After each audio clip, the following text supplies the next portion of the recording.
Hi guys, it's Ben from Heirloom Pianos, coming to you with our latest restoration project. And most of you probably have no idea what this is, besides a Yamaha. But for a certain few that know, this is a Yamaha CP70, which is an interesting instrument in that it is, in essence, an acoustic piano in the form of structure and design, but is this fascinating hybrid combination of digital versus traditional acoustic technology. So it's in for a full restring, so we'll do that, and we also need to do some key bushings, as some of the keys are extremely worn. But we'll also give you a little run through as to how the instrument works, and hope you enjoy. Alrighty, so interestingly, when we take the piano, the entire string section can flip up a full 90 degrees, and that's actuated by the fact that there are two hinges located here. Underneath that, you can actually see what looks like not something dissimilar from a traditional acoustic piano or grand piano action mechanism.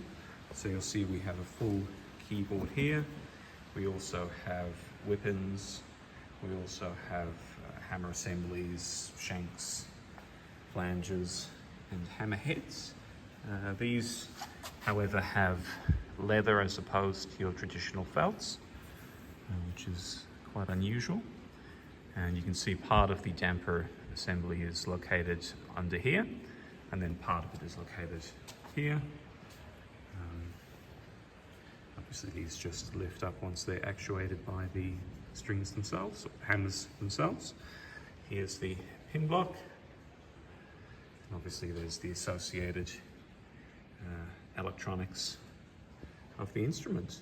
So I'll put it back together and we'll show you how that actually works. All right, so now that we've put it back as it should be, you'll notice that we have a very sort of traditional piano action in that a key depresses, the key raises the capstan, raises the whip-in, and then subsequently the hammer strikes the string, with the damper lifting up as well.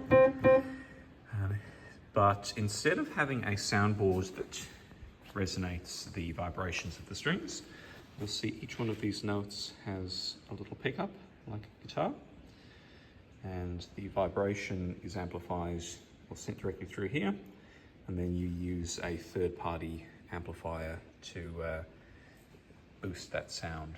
So a fascinating instrument, something that Yamaha first came out with in the 1970s and was used through the 70s and the 80s. It's very popular with bands like Cold Chisel. The issue that you have with this piano is that, obviously being designed for portability, it's very lightweight. However, having very short bass strings, you have a lot of inharmonicity. And traditionally, these lower notes don't have a particularly good sound, but very easy to tune, except for the absolute top and the absolute bottom, because you have the bichord design all the way through, so only two strings per note in the middle, top, and the upper bottom, and then obviously singles at the bottom there. So we'll start doing some restringing on this, so we'll disassemble the strings and we'll go from there. Alrighty, so we're halfway through the restringing process. We have done the full disassembly, given the plate a clean, and done all of the plain wire strings. It's fascinating in that with this model there are only two strings per note, and because it's loop stringing, you literally do one string per note, and the strings go all the way down to about